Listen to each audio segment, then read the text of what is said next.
I think building right off the intensity and the drama of the last session, let's get straight into it. We basically found our party in the middle of Daggerford, in amongst the cluster that is the Marcel homestead. At this point, we've had Captain Zain trying to make a getaway and being on his knees, commanded into pleading for his life by Bo. We've had the entire area was briefly flooded. Claude did it. Oh, Claude! I thought it was. Oh, Claude, was it you did command? Yeah, I have command. Oh, there you go. Yeah, cool, sweet. Yeah, messed him up. Yeah, messed him up. Got him the knees. The entire room flooded briefly, and the water elementals were rising up from the ground and basically trying to slap away and try to continually damage our party.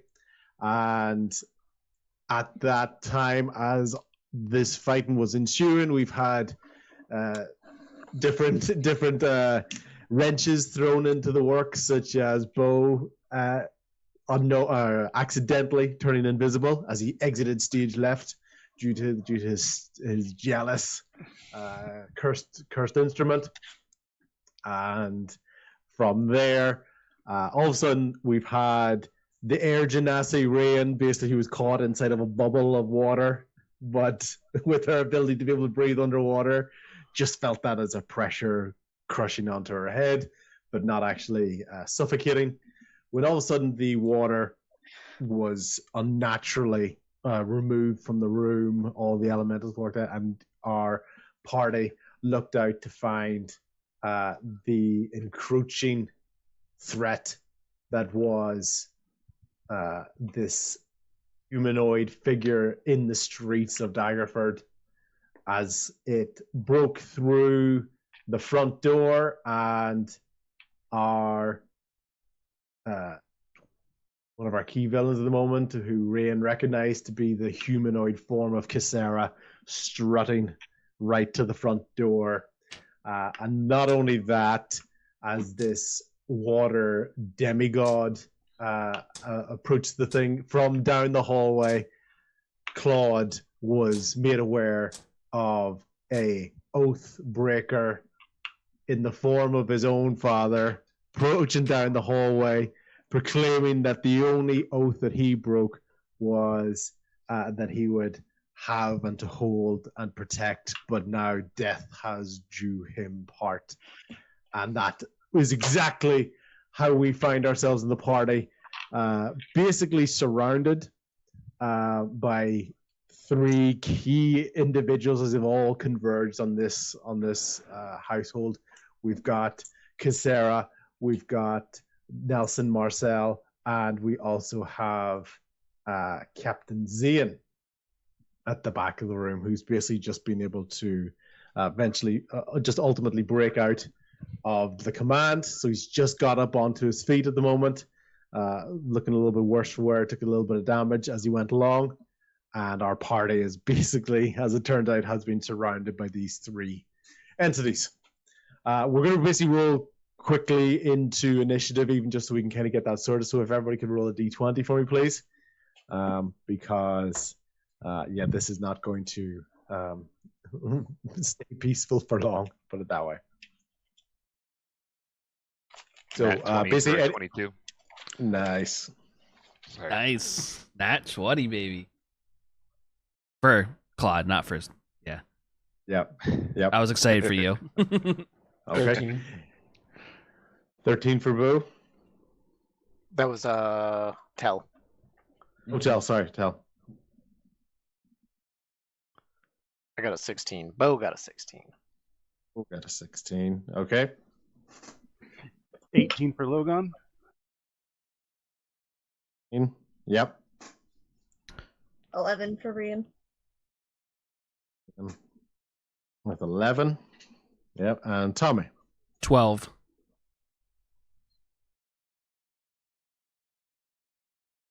Just gotta one up me now, don't you?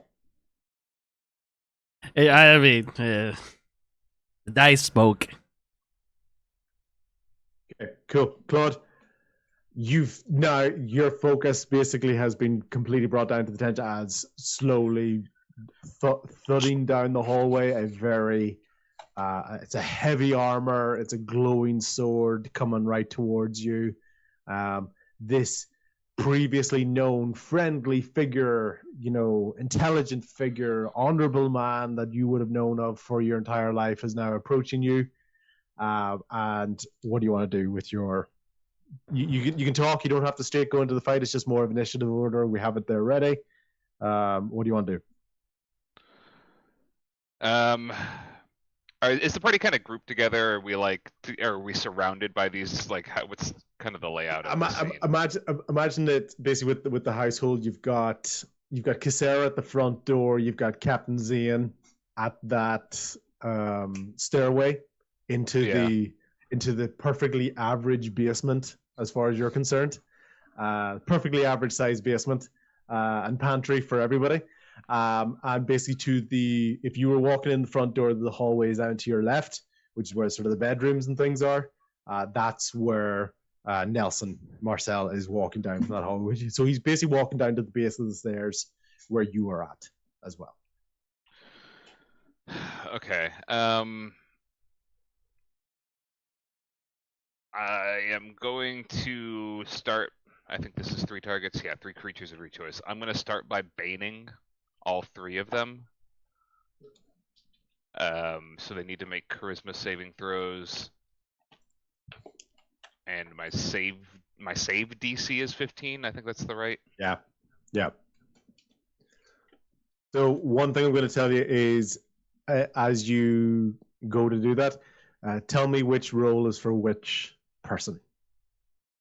So if you're going to do, so okay, the rolls that you're making. No, I'm making them. Yeah, that's fine. Okay. For the characters. So what you're going to find first of all is that Casera looks unaffected by this at all. So right off the bat, she's not been affected by this at all. Okay. Neat. That's great. Yep. So Nelson got 15. What do you need? 15. 15. Need 15. So Marcel saves. Zain doesn't. Zain only gets a 6 with that. So what's going to happen? Tell me what's going to happen with Zain. So the target must anytime. Whenever a target fails the saving throw, makes an attack roll or saving throw, they must roll a d4 and subtract the number from that attack roll or saving throw. Yeah. Okay. So basically what you kind of see is Casera continuing to walk as if nothing has impacted her whatsoever. Like not even a struggle. Right? Nelson Marcel, as he's walking, you can see a slight struggle, like a little bit of a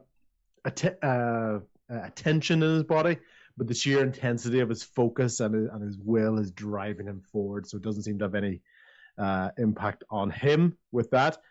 Zain, on the other hand, basically, he's after getting up off of his knees, so he's already commanded to be on his knees and groveling, and now he's getting up. He basically almost has the equivalent of a really bad headache. So he's like, so he's basically suffering with that as well. It allows him to gain focus. You can still see a real anger and intensity on his face, but he's definitely suffering underneath the impact of this being. All right. I'm gonna kind of place myself like in the center of everybody so that I can use my reaction to shield. Okay, fantastic. But I'm gonna be facing my father primarily, and I'm gonna use my free action to yell at him. What have you done? What did you do with her? Fantastic. And then, okay. Do you want to ready any actions? I know you've got your reaction thought ready. Do you want to ready an action? So I used my action for the spell. Can I ready a bonus action? You ready a bonus action? No, because readying is an action. So, yeah. Okay. Yeah. Yeah. In that case, I have nothing else. Okay. Yeah. So basically, you've got yourself prepared. You've attempted to spike out being in these directions. Okay, goes from there. Next one up is Casera. So first thing Casera is going to do is you can see the water that she had, and it's basically almost going to just continue to pour out from her hands in this ball of water that she has. So she's going to flood part of basically around her feet is going to be this sort of steady stream of water around her as she continues to walk towards, and she's going to look straight at Rain, and there's a real glint in her eye because there's a real moment of recognition. So like Rain, she's looking at you, like everybody else is there, she's looking straight at you, okay? And all of a sudden, out from her arm, basically this tentacle of water comes straight towards you and looks to wrap its body around you and pull you right towards her. Is that a spell or just an attack? It's an attack for her. Her. Yeah. Okay, so 19. Yeah. It hits. Yeah, it hits. Yeah. Okay. So basically, can I use protection to impose disadvantage on the attack roll? Is that a bonus or is that a reaction? It's a reaction, yes. Yep, that's fine. Of course you can. Yep. With that there, 16. Oh, okay. 16 still hits. 16 still hits. Okay. Take a note of that, Claude, for that. But yeah, so 16 with that. So yeah, 16. So basically, this body of water grabs you, just wraps around your midriff, kind of binds in your arms. Okay. And you feel it. You feel you're now being pulled right in front of her, like face to face, and being slightly lifted off the ground. Okay. And she's gonna look at you and just go, and she kind of looks at your shirt, and she can see the tentacle scarring mark on your body from before, and she goes, yes, I'm going to keep you because you've proved very useful for me these days. What is your name, child? Right in the sea. Right in the sea. Yeah. So basically she goes, wow, in the sea. Okay. And she's basically just holding you there. And so this was more of a strength grab as opposed to an attack. So you're basically, rather than taking any sort of damage at the moment you are being constricted, and basically you are right up in front of her face at the moment. And you can tell she's enjoying every second of this at the moment. Okay. She makes no other movement. She just stays. She's basically pulled you out from that grouping of you guys in the middle, and she's got you right up face to face. Okay. Next thing is Nelson Marcel himself continues to walk down the alleyway, and he looks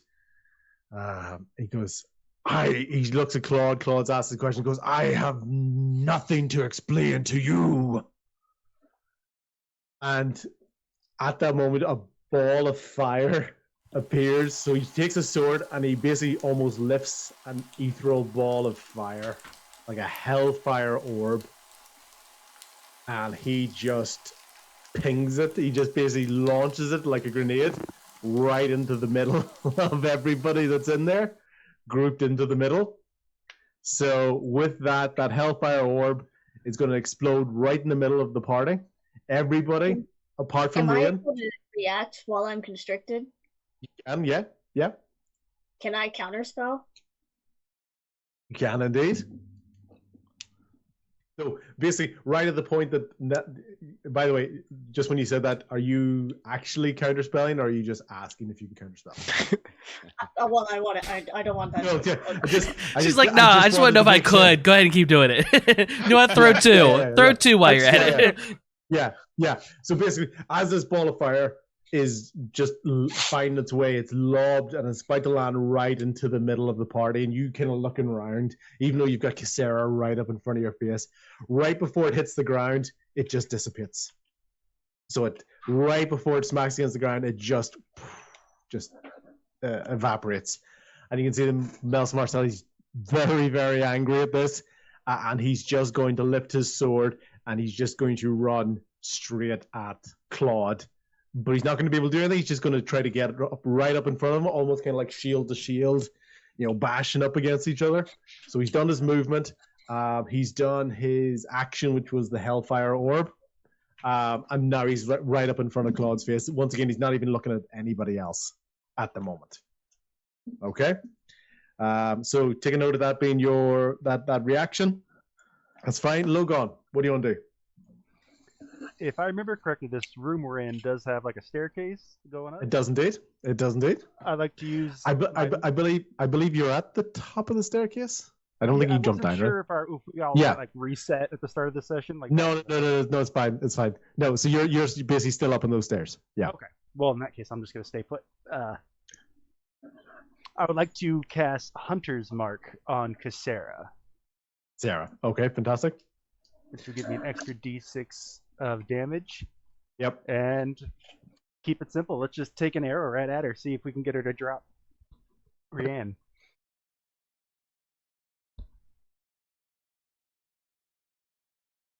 That's a 27 to hit.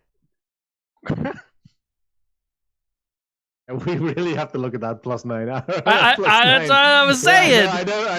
I know. Yeah, so basically it does. So but what you find though is because this is basically an arrow going through almost like a body of water, like the damage from it is reduced. So it is like a resistance to it. It does go in, it does take damage. You can make a bit of a slot on it, and I will roll to see if it connects. And yeah, it rolls high enough that it does like maintain the concentration to still be able to hold her on that. So you did hit it, you did do some damage. It was reduced damage because you're basically shooting an arrow into water, but it wasn't enough to cause her to drop. Rian, you don't do any movement. Nope, I'm just gonna stay right where I am on the stairs. Bo, you're up. All right. So I remember jumping off into the water, and I was kind of headed towards Zain. Last I remember, Yep. but so I'm going to. Can I close the distance between Zain and I, like that I can touch him? Yep. Okay, And the fact is, you're invisible at the moment as well. So basically, the only thing that kind of looks, the only thing anybody would notice is like a bit of splashing on the ground, but it's not big, obvious wet footprints. So it's not like anyone would really tell. It could just look like a wet room, and I didn't know how much water was still on the ground, considering like the way it receded into Casera. Yeah. So I'm gonna run up on Zain, and I'm going to cast Bestow Curse. And Ian is just getting fucking picked on here, and that is fine. Well, oh, by the way, that's not me complaining. That is just me saying the way the dice have went. Yeah. So he's got a pounding headache. He was on his knees groveling, so he's humiliated, and now he's gonna bestow curse. So what's bestow curse do? You touch a creature, and that creature must succeed in a Wisdom saving throw. Yep. Okay, so 13? Nope. No? 15 Okay. is the save. Let's see. All right. So what that do? Becomes cursed for the duration of the spell. It's a concentration spell. When you cast a spell, choose one nature of the curse. Let's see. Choose one ability score roll curse. While cursed target has disadvantage attacks against me. Target wisdom saving throw. I'm going to do, while cursed, the target must save a wisdom saving throw at the start of each of its turn. If it fails, it wastes its action that turn doing nothing. Okay. Fantastic. Okay. And basically, as you instill this curse on him, bang, you appear to the side of him as well. So your invisibility has ended. Yep. Yeah. So you were able to get up. You would have had advantage on that anyway, even if you had done an attack, because you were invisible. It's almost a kind of a sneak attack. But you went with the bespoke curse, touching spell, so it hits anyway. And he saved. He did not save with that. So, how does that sort of affect him? Like, is it like eyes sort of glazing over, or is it painful, or dizziness, or confusion? What does that sort of feel like for you? Oh man. So it's gonna basically. So what's gonna happen is, because I was also gonna throw in my bonus action with a dagger and do like a little strike on him. So it's kind of me. It's Bo running up, grabbing him by the shoulder, infusing him with I don't know, the curse through my hand. Yep. And I'm gonna try to plunge, the dagger into his side. He's gonna whisper a couple curse words into him. So that's what it's kind of gonna look like. I don't know if it's gonna give off a aura, if you will. Yeah. Well, so if there was a curse, almost like an ethereal sort of curse, like bleed through your hand, what sort of color is it? Is it green, purple, orange? What does it sort of look like for you? Because it's sort of this is new for you. So what does it look like? It's gonna be a purple, dark purple, almost like. So it's almost like almost like a purple kind of fuses, or it's being transfused from your hand into his shoulder, and you can kind of see that bit of purple sort of going up the neck a bit. Yeah. Yeah. Okay. Fantastic. And then you want to go bonus action with your dagger? Yes. Yep. And how does that usually how does that work? Yeah, just go for a normal attack. Yeah. Just go for a normal attack. But it's 25 to hit. Yep, that definitely hits. Yep. So because it's your bonus action, then instead of the, if you're looking at the damage and it's like, say, 1d6 plus or whatever, just don't do the plus part. All right, so it's a d4 then. And that would be 4. 4, so good hit. Points of damage. Okay, fantastic. Yeah. And just in the same sort of way, it's like, if it had been invisible, would have been sneak attack, blah, blah, blah. But it's fine. Okay, cool. Good. I was playing it like I didn't even know I was invisible. No. Okay, so you basically rushed up on him, you bestowed this curse on him, and basically then shanked him as well at the same time. So good hit on that. So he's basically headache, cursed, stabbed in the side. So because he's taking a lot of abuse here. Tommy, what do you want to do? Okay, so Tommy didn't see Bo having originally gone invisible. He was a little distracted with the captain. Yes. But he suddenly appears beside him, so he's like, "Whoa!" Like a quick jump. It wasn't ready for him just to suddenly appear. But he does this thing where he looks at the captain, and then looks over at Claude, and he's never seen the captain like this beat up. He's always had the presence of being and every part of him wants to finish the captain off. But he sees how bad, how fucked up he is right now. He's like, he looks over at Claude, pretty much about to fight his father. He's like, shit, and he charges towards Claude's father to try to. And I'm gonna try it. If I can get if I have enough distance to get to him, I want to attack. Yeah, I'm gonna say you were kind of all bunched up in the middle there, other than Rian with Casera and Logan up on the stairs. So you're kind of all bunched up in the middle there. So yeah, you're able to make that distance towards Nelson. So so he makes the decision, and he pretty much out loud is like, "Fuck," and he turns and he runs towards Claude's father, trying to get an attack on him with his rapier. Yep. Okay. That's on that one. Yeah. Okay. So I'm going to say just with the nat 1, nothing particularly devastating, but just where you are, the distraction with Captain Zain, the slipperiness of the floor, you basically just hit the ground, you go prone. Okay? I beef no it. Damage.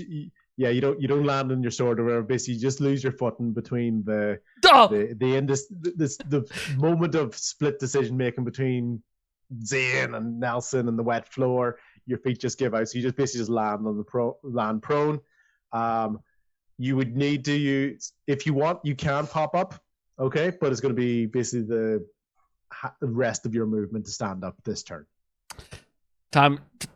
Again, somehow, Tommy does stand up, and because of the water that was still on the floor, Tommy somehow is wet again, and it still doesn't make sense of why pirates are always wet. But he stands back up. I'm starting to think it's user error with your weapons, sailor. He is very much. He's so fucking embarrassed by it too. He's just like, you can see his face is as red as his normal coat that he's wearing, and he's just like, just fucking pissed. Okay, that's it, right? So Tommy, you basically used your movement. You tried to move, fell. But didn't hurt yourself or anything. You just slammed the ground. More pride hurt than actually physically hurt. And that's what's happened with your turn. Do you have any bonus actions you want to do? Any other things that you can do or want to do? can I bonus action disappear from the embarrassment of? No, I don't have anything else I can do. Man, you got disengage. Come on, use it.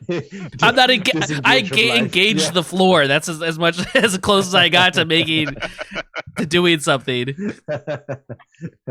Okay. Okay. So with that, there, Rian, basically you are face to face now with Casera. You're still wrapped in this sort of almost, transparent tentacle of water with her right up in front of the face. You use your reaction on counterspell. So in terms of actions, really the first thing you'd be looking to do is either break out of that or speak or whatever, but that's the only real sort of action you can do at the moment is try to break out of this hold. It's basically a strength check. Does it have my arms shoved in, or is it just around Yes. the waist? Yeah, so it's like you're basically. Hold on, let me see I something. think I know exactly where this is going. Actually, if it's what I think it is, yeah.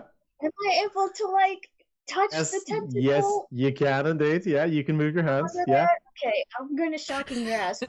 Yes, there you go. That's exactly what I thought it was. Good thinking. I think Yeah. you just. Do you have to?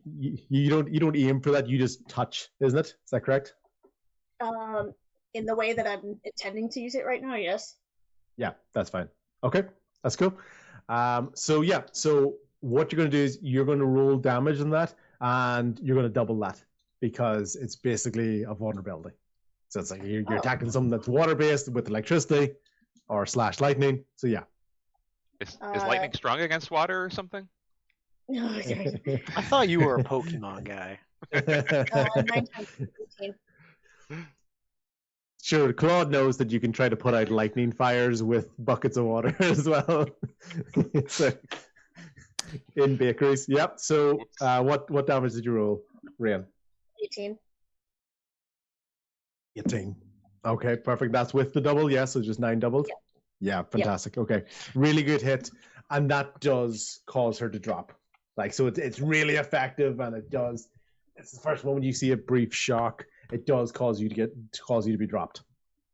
Okay. Yeah. And then I'm gonna bonus action and Misty step away from her. Okay. Back towards Yep. the rest of the group.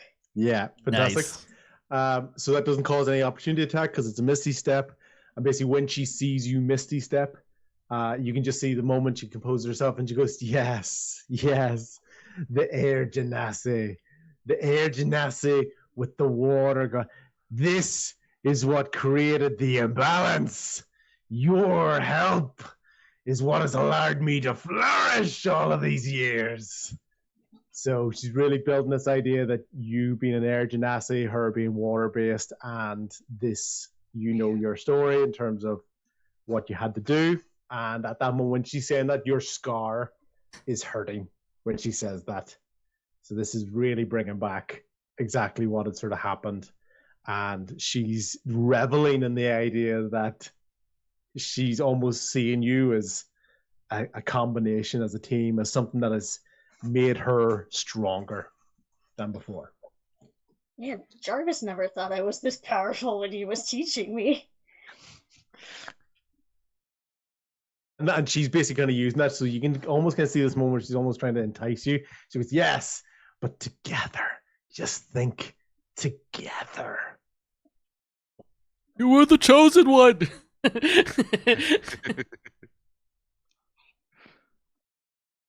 Rian's just a little baffled. That's fine. Anything else you want to do after your Misty Step? Probably not much you can do, but yeah. To make sure that Tobin is somewhere safe. Yeah. I don't yeah. Where he ran Do a Tobin check. The problem is you don't know where Tobin is right now. You completely lost track of him. In fact, you haven't really seen him since the water came in, and then the water went away. So Has anybody seen Tobin? Tobin? I love how me getting off the ground. It's like I'm kind of busy. Yeah. Okay. I love how through all this, Rian's not traumatized by Casera being here. She's traumatized by losing track of Tobin. Okay. Zain at this moment in time basically has got Bo right beside him, so Bo basically shanked Zain. Bo, the only real thing that he's going to try to do is not actually an attack. He's just going to look to try to push you off him. Okay. Well, first he's going to need to do his wisdom saving throw to see if he Yes, does he does indeed. nothing. Oh, okay. So 10? Save DC is 15. Well, then nope, he doesn't. You can see he Also, looks he at would you. get a -4, or he would get a minus D. He would get the D4 from the Bane. That's right. Yeah. Yeah. Let's see how- So let's see how all bad together, he that's did. that's a minus. That's a -1. So basically 9. Yes. Yeah. Okay. So he looked at you. He had this focused look of what he wanted to do, and then right as he was about to act, basically this almost blinding headache takes him, and the confusion in his eyes. He's completely bewildered in terms of what he wants to do. The only thing you can kind of see is in his moment of confusion, he looks towards near that doorway is that kind of there's like a table or like a bench area. You can see he's looking towards that as if he's trying to grab something that's back there, but you've no indication because he hasn't actually been able to move. Okay. So almost like in desperation, he's kind of like kind of clawing around, and for some reason it's not the basement area that he was going for, it was the area to the side that he was going for. Okay, cool. So Zain's not able to do anything, and Claude back up to the top, round 2. Okay. Wait, what about Tal? Yeah, I didn't get to go. Oh, actually, you're right. Tell. Sorry, I wrote that. I wrote that in the order, and then I accidentally skipped. This is because I was so scared of your new spells. That's exactly what it was. You scared the crap out of me. I'm like, whoa! I'm not even going to give this guy a turn. Okay, Tell. What do you want to do? So I want to cast a level 2 bless on everybody. Okay, very good. Within range. Yeah, so you would be she's Misty Step there. You'd be in range of everybody. What is the range actually? 30 feet. Yeah, you'd be in the range of everybody.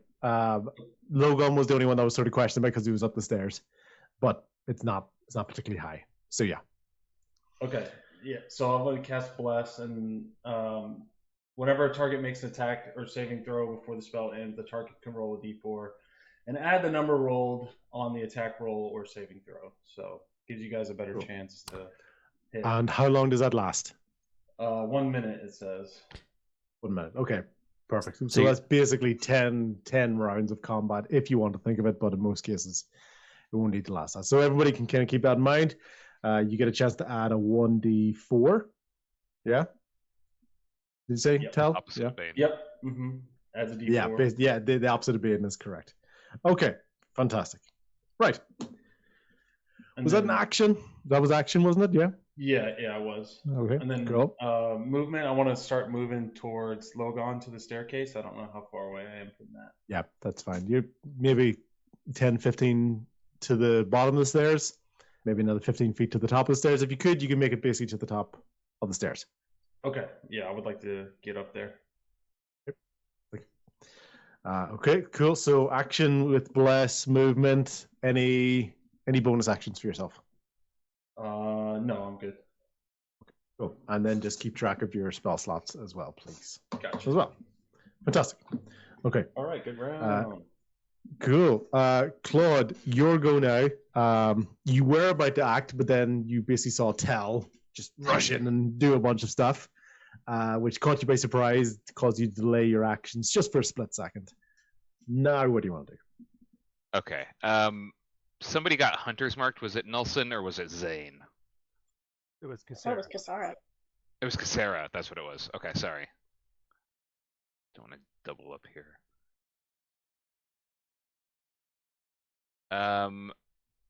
Actually, I'm going to channel divinity and vow of enmity on Nelson. So you can choose a creature within 10 feet of you, gain advantage on attack rolls against it for 1 minute or until it falls unconscious. And then I'm going to attack with Divine Smite at Nelson. Do you have to call Divine Smite for it, or can you just see if you hit and then use it? I can hit and then use it. You're right. I guess. If Yeah, I miss the cool. attack, That's it fine. won't be a problem. That's fine. He's just Babe Ruth pointing where he's about to calling his shot. Okay, fantastic. Okay. All right. So that first one was a nat 1. So I'm not even going to add the. Yep. Okay. You have advantage, right? Second one. He's got I advantage. do. Yeah. And I'm adding the bless. So that is dirty 20 to hit. Okay. So, as his reaction, he parries. Okay. So parry for him, it increases his DC by 6. So basically, that is enough to deflect your. So you were basically coming in strong. The smite was sparkling on your sword. Is it a sword that you have? Sorry. Yeah. Yes, it's a longsword. Yeah, longsword. It was sparkling on the sword. Looked like it was going to make a really, really clean hit, and then right the last second, just an expert deflection from Nelson. So poof, just knocks it away. So that's basically his reaction being used for that turn there to parry that away. Okay. That was my action and my bonus action. So okay, that'll be it. So just kind of holding strong there at that time. Okay. Yeah, I'm not going to move. Yeah, okay, cool. So next thing Casera's going to do basically in that moment, once again, she just is not taking her eyes off Rain. And from her previous arm tentacles that she had, water shoots out from her arms onto the ground and is starting to fill up the room again. And basically these water elementals are surrounding the circled people in the middle of the room. Who said we weren't having hard enough battles before we started today? Yeah, thanks, I think Bo. somebody said about not taking any damage, yeah. I believe it was still having. Just double down. Oh, fuck. I mean, I am standing next to the person that's literally like a paraplegic. So Yeah, like of all the people being surrounding this room, Bo is not one of them. he's standing beside the guy who's nearly physically and mentally crippled at this stage. My next trick. Yeah, You guys are fine. yeah. So at that moment, basically, Casera's action, she's just standing strong right at the doorway, and she just shoots the water out onto the ground, creates this layer of water that's everybody, and these water elementals appear and shoot up, and that's basically her action, is to spawn these elementals around the center party.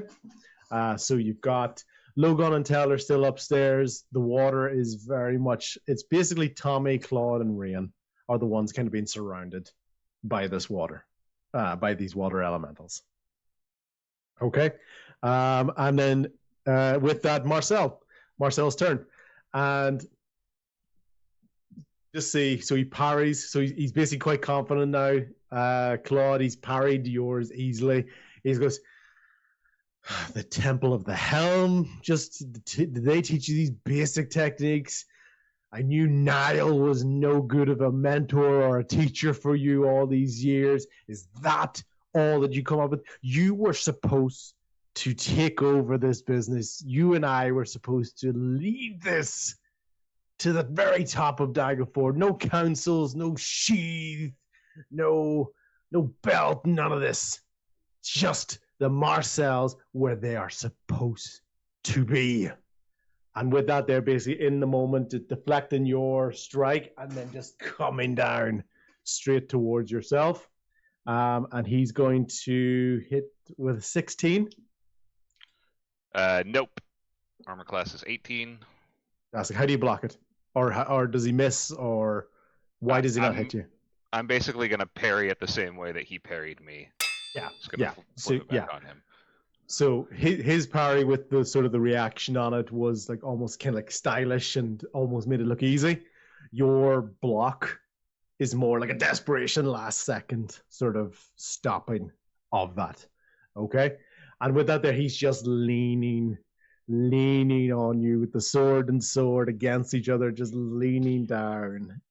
leaning down just out there. He hasn't looked at the water, he hasn't looked at anything. It's just you, and that the glowing, the red of the sword is lighting up your face, and it's just getting closer and closer to you as he pushes down. Okay, Logan, you're up. I don't have any cool spells like the rest of you guys. All I have is arrows and daggers Jump. over here. I could jump. Goomba stomp everybody, Jump. please. Boing, boing, Wait for boing. like jump through the ceiling, just. So I'm just gonna take one of my perks for going to level 5 is I get 2 attacks per turn. So Yeah, I'm just gonna take 2 shots at Marcel. Marcel. Okay, fantastic. Let's see if this +9 works for me again. 22 Yep, and 24. yep, and yep. Roll for damage. And I have that blessing, so I get a extra D4 for both of these. That was on Casera.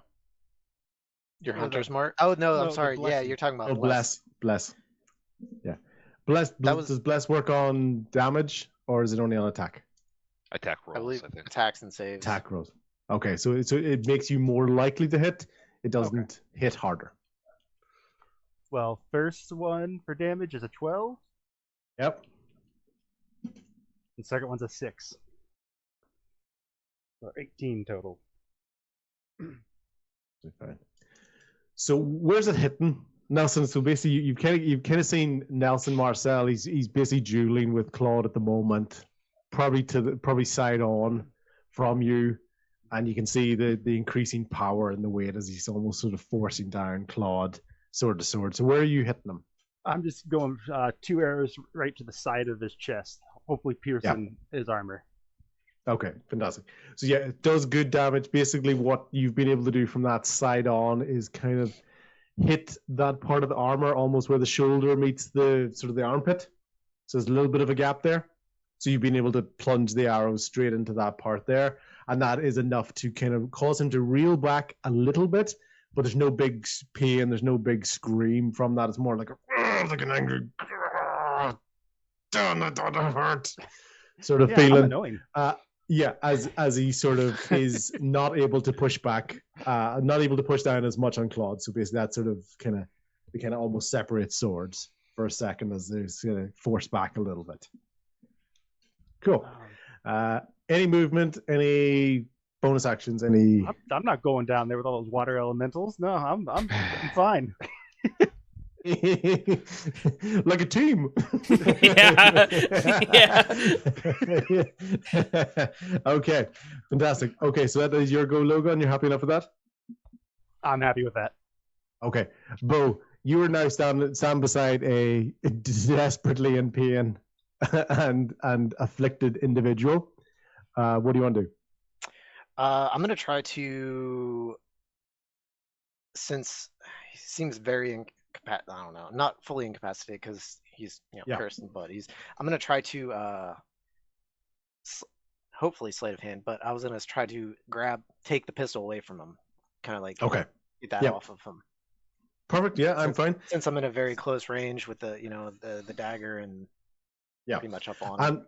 And if you choose to do that as your action rather than any sort of a free action, I'm going to let you do that with advantage because he's clearly not aware. Like, he's writhing in pain. He's not focused on kind of holding on to anything. So if you want to use that as your action, Could I? if you want to go with that as your action, you can get it with advantage. Can I do it as not an action? All right. Here's my plan. What I would like to do. I would like to get it. Well, let's try to get it from him first, and then I was going to try to toss it to Tommy. So that's that one's fine. I'll kind of let the toss almost be like a bonus action, but it will be a tested throw. So it's not just going to automatically. So you're going to have to roll to see if it's a good throw, basically. all right. Does Tommy have to roll to catch? Please no. We'll see how good my throw is. So is this what? Is it going to be sleight of hand? Sleight of hand with advantage. Okay. Be good because that's 10. This one is even worse, an 8. Okay. So you do nearly get it, but it's just enough for him to at least get his hands down around it, so he's not grabbing it. It might be on your sort of next go. It's more likely going to be a tussle, a bit of a strength check. So it was really close for you to get it, but it just wasn't enough for you to be able to kind of pluck it away with little resistance. So he's almost instinctively grabbed at his pistol when someone's tried to go for it.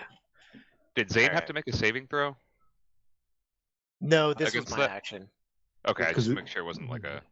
No, bestow curse yes at the for there was his nothing action. against. Yeah. No, good plan. Just dice didn't go that way. That's fine. And and now he does killer mega shot on Bo. No, I'm with you. So okay, Bo, anything else you want to do in terms of you want to go with your movement? Do you want to do any sort of bonus actions? No, I think that's it for right now. I'm good with that being my turn. It didn't go as planned sometimes, you know. Yeah, that's okay. Okay. Tell now realizes exactly where he's actually supposed to be acting in the order of things, and it's nothing to do with the DM losing track of him. Tell is now ready. He's ready to act. He's made it to the top of the stairs. What does he want to do? What he wants to do is ask the DM. Okay. Yeah. So this is one of the spells that I added when I leveled up. This is the only spell I added based on your rules. Create or destroy. It's your fault. This is. You've done this. Okay. I want to use it on the elementals. I mean, like, if you were to guesstimate, how many gallons would you say they are? Look above. What is the number that you're allowed to do? 10 gallons of water is what it says. It says in an open container too, and they are like elemental container shaped. So I was thinking maybe that's okay. Does anyone want to? While the DM vamps, does anybody want to do a quick math on like gallons of water in the human body or something? I can do a quick Google search. Like 4 or 5 liters. How many gallons? So 1 liter is basically a quart. So that means 4 liters is essentially a gallon. 10.5 gallons in a 154-pound man, or a 70-kilogram man, for those of us. Yeah. Okay.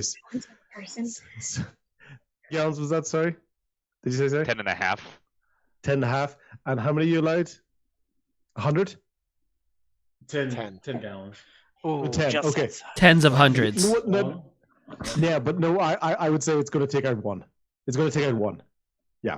I'm going to say, because let's say this is a slightly smaller than the average human size. So it's going to cover it. It's just because I love the idea of it, so I'm definitely going to let it work. Okay. It's maybe not quite as devastating as we wanted it to be, but it's definitely going to work on one of them. Missed it by half a pound. What is this spell? Which elemental is probably the closest to hurting someone? Let's just say whichever one it is, it's probably the one closest to Rian, actually, because you can tell that the water focus is definitely at her. So whichever. So I'll just say I'll let you choose. Do you want fishy looking one, demons, cartoony, bubblehead? Who do you want, Cobb? I don't like the tentacle guy. This guy? Yeah, not a fan of him. Cool. Bye. Okay. So that tentacle water elemental had crept up and it was basically almost looming over Rain behind her, and then it just like a water balloon popping. I use my pocket sand attack. What was that spell called that you used? Create or destroy water. Ah, cool. Create or destroy water. Yeah. So beautiful. Love it. So basically that one that was right beside Rian, the most primed to hit her, just dissipates. Okay, cool. Tell, any movement from yourself, any other actions? And keep track of your spell slots as well. Yeah, I got that. I added it. I want to get it in better position to where I can shoot. Yep. Claude's dad. I can't remember his name. I'm so bad with names. Nelson Marcel. Yes. however many steps it takes to. You're at the top of the steps, so basically almost where you are is kind of looking down towards where him and Claude are, because he had sort of approached from a hallway down the side, which would have been coming towards the bottom of the stairs. So you're kind of already looking straight down towards him anyway. Jump on him. From the top ropes, jump on him. Sorry, I didn't mean to metagame, but like, Oh, yeah. The people's elbow. Yeah. So yeah, no movement. I'm good. No movement, you're good. Okay, fantastic. Tommy, embarrassed, you pick yourself off the ground. Yeah. Now you're lucky you got up when you did, because otherwise you would have been under that water. But you got up nice and quickly. It was just the water was the ground was wet enough before to cause you to slip, and now it's like ankle deep. What do you want to do?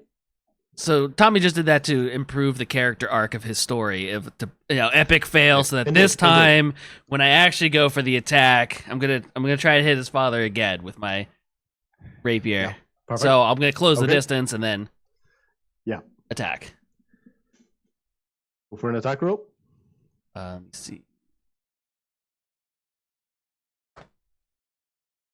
Keeps falling. And I can add a D4 or D4 to it, right? Yeah, you can add a D4 to it. Does an 11 hit? It does not hit. Did you add your 4? Yep. is that with advantage? Oh, brother. No, I don't think I don't think I have advantage on him, right? No, you don't. Yeah. That was my callback, though. No. So you basically make it through and kind of making your way there. It's as much you're trying to make the hit, but you're probably as much trying to make sure you don't hit Claude at the same time, which caused that little bit of. It's because you care so much about him that you give it maybe too much margin for error in trying to make the hit. Leave him alone! Ah! I'm not embarrassed. You're embarrassed. Okay, so basically, you made movement. You are there beside Nelson Marcel. Do you basically want to sort of get round behind him? You know, sort of for flanking. Oh, that's where I was. Yeah, that's what I was. I was gonna try to hit him from behind if. Yeah. But Perfect. his. When Claude parried him, his body shifted a little bit, and I swing and miss. But can I? I don't know if I even have this. Can I bonus action? Can I bonus action disengage? Just so I'm not within. Yep. But I don't know how the setup of where the water creatures and stuff are. I want to move back from Claude's father. But I don't want to. If it's gonna cause opportunity of attacks, then I don't want to do it. Oh wait, does disengage not allow opportunity attacks? That's what disengage does. In your case, kind of what you're doing is you would be using disengage to kind of run past the water elementals that are in the way for you, so they don't hit you. And I believe your disengage can be used as a bonus action since you're a rogue. Yes. Yeah, that's what I'm using it as. So I attacked as my action. I'm going to bonus action disengage to get some space, just to that's fine. Continue the story arc of fail me twice. Definitely gonna do something really cool next time for sure. You're like That's the it for Tubby. Deadpool of D&D characters going, this is just part of a character arc. What the hell are you talking about character arc? We're in actual danger. Okay, right, okay. Tommy, that's your go. Rian. Rian, basically you were standing there, and then all of a sudden you had a brief moment where you looked around. There was this tentacled type water elemental right looming over you, and it just almost popped like a water balloon. And you can see up as it sort of sprinkles down, you can see Tell up on the balcony, basically looking down as he's destroyed the water that was about to get you. All right. I'm gonna use second level magic missile and direct them all at Casera. Fantastic. That's 4. Yep, I think so. Yep. So you just roll. So they're magic missiles. They're definitely going to hit. So you just roll for your damage for how many you're allowed to do.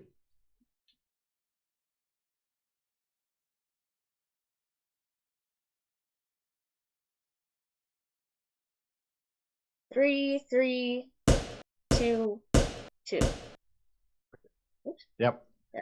So what you're saying is these are pinging against her, and causing slight flinches, but not significant impacts to her. They're not like boom, boom, boom, boom. They're more like boom, boom, boom, boom, kind of like shifting her features briefly, and she just turns back around and looks right at you again. Okay. And I'm gonna point at her and use message. And just whisper in her mind. I will end you, you dragon bitch. Love it. Love it. She hears this, so it has this brief moment of this sort of message in her head. And you can see her almost kind of looking into her head where the message is coming from. And she just looks at you and just smiles.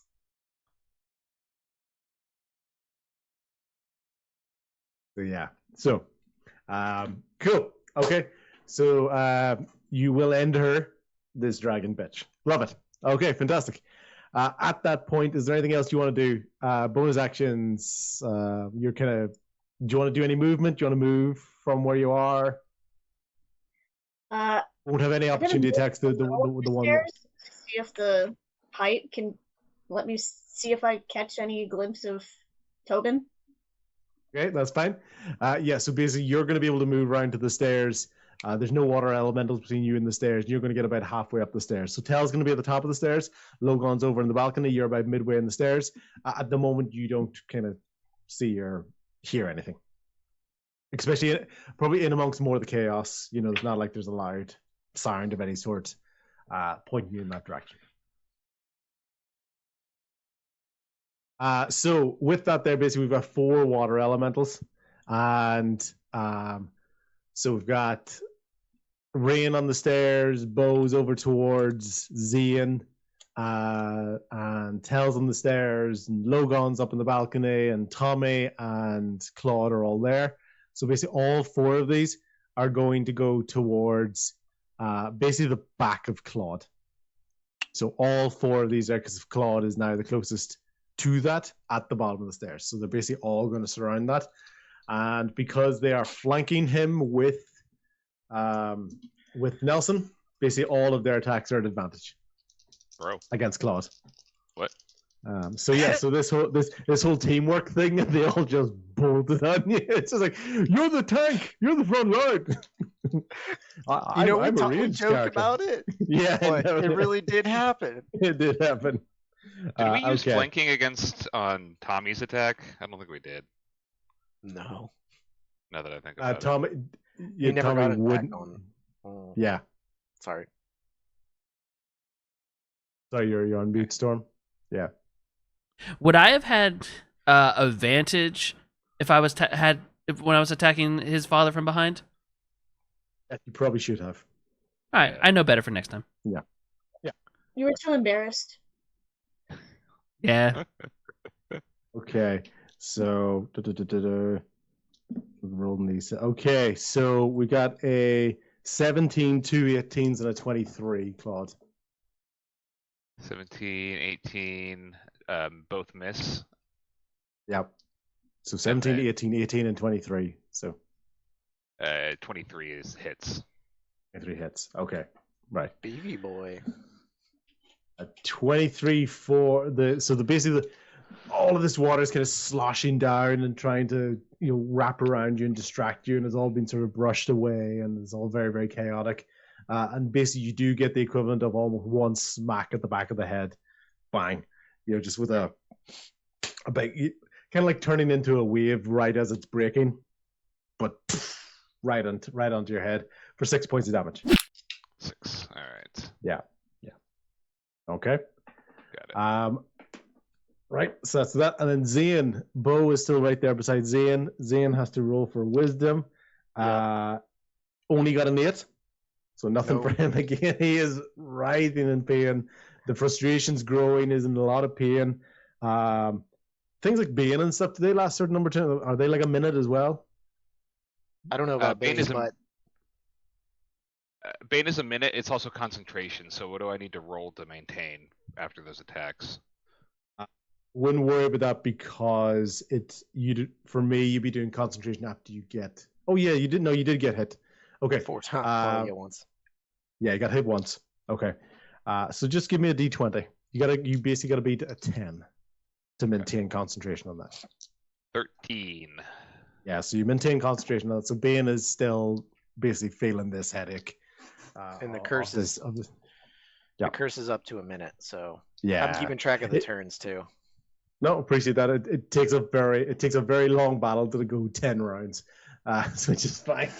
So in most cases that's okay. Right.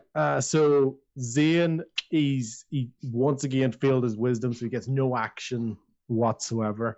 Do you know if he can do movement at all? The way that it says is just action. literally do nothing.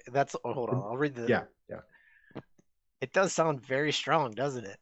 While cursed, the target must make a wisdom saving throw at the start of each turn. If it fails, it wastes its action that turn doing nothing. So it can move. Okay. So he's He's not reactions. Yeah. So he's not thinking clearly. So he doesn't really care about opportunity attacks. So he's just moving towards that bench area that was talking about. Do you want to use your reaction on an opportunity attack on him? I do. Go for it. All right. It would be 18 plus. It's an attack, right? Attack roll. Okay. That would be a 24. That's gonna hit. All right, and I'm gonna be reacting with my rapier with my infected charm. So that is a 1d8. So that's 7 normal damage, and then I do 2d6 poison damage. And that is an additional, so that is 13 damage total. 7 of which is, 14 total. 7 of which is poison damage. So, and then I basically, as you take a d4. I do, because my infected charge. So that's 4 poison damage to myself. Is that gonna cause concentration? Yeah, this is taking damage. Yeah, so 10 or above. All right. If I failed it, it's an 8. Okay, so no longer has to deal with the wisdom saving. Okay, so with that, he has taken a lot of damage, and you had the distorted colors of veins on from one shoulder up to the neck with the curse, and now there's basically other colors coming up from stab wounds of the poison in that there. So, and he's major headache. So this guy is an absolute patchwork of almost diseased looking veins and arteries on his body as he makes his way towards that bench area. And what you see is he leans down almost with a blinding headache. He reaches down and he grabs a pistol and a rapier that would be quite familiar to you, Bo, as belonging to somebody that you know of. Okay, so basically he grabs another pistol and a rapier that had been basically stashed over there. Okay? Gotcha. Cool. That's his turn. And that was his movement, so he's picked it up. So he's basically got 2 rapiers, 2 pistols at the moment. I have one of his rapiers. I stole one of his last time. Oh, you still? Sorry, yeah. So that's right. So he has a rapier now, and now he's got 2 pistols. Claude, your go. Yes. Okay. I'm gonna take another hit. You probably can't answer this as the DM. But I do still have. I just his parry sounded like a reaction, so I'm sure he gets that every round. Yes. So if somebody had that as a reaction, it would happen every round. So somebody's got to break his reaction before he's open for attack. So I might as well try hitting him again. Okay. Nelson, sorry. Yep. Or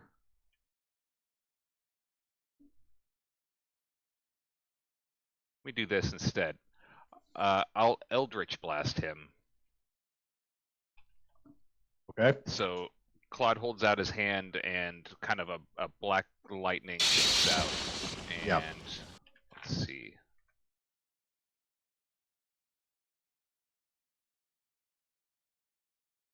Does that count as? I just want to see if it works with my vow of enmity. If I get advantage on this, it is an attack. It's an attack roll, right? Yep. Attack roll. That's fine. Okay. The only thing I would have asked if it was talking about melee attack, but if it just says attack roll, then it's an attack roll, whatever it is. Yeah, just confirming advantage on attack roll against it. Okay. So that's a 23 with advantage. Mm-hmm. It's gonna hit. I hit him for 1 damage. So basically, as you're sort of getting used to this is one of the sort of first times you've ever tried to use this. You just still don't quite understand it yet, and you've almost kind of used it in a moment of desperation. So it pings off him, hits him, and all you can kind of see for a moment is obviously you got this deep dark red energy around him, and for you generally this beacon of light to use this dark energy. He looks at you and there's a bit of a smile. Goes, oh, like father, like son, I see.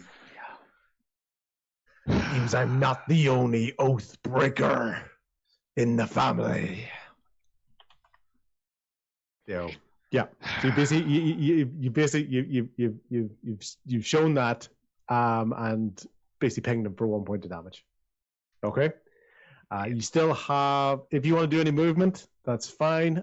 You will most likely have opportunity attacks with Nelson and the water elementals. Yeah, I don't see a reason to move right now. I think I'll stay put. So, Casera, at the moment, this is one of the first times she strides forward. There's no rush. There's no panic with her whatsoever. She almost seems to be walking on top of the water, so it hasn't hindered her speed whatsoever. And from her arm, basically shoots down. It's like a rapier that's basically it's almost a combination of it's basically ice, but you can see that it looks like it's water, and then initially a lot of cold air surrounds the sword. And that's what solidifies it. And you can see she's laughing at the idea that, like at what she's able to do now. Like she hasn't this doesn't look like something she's done all the time, but it's like this water sword, and then this really cold air surrounds it.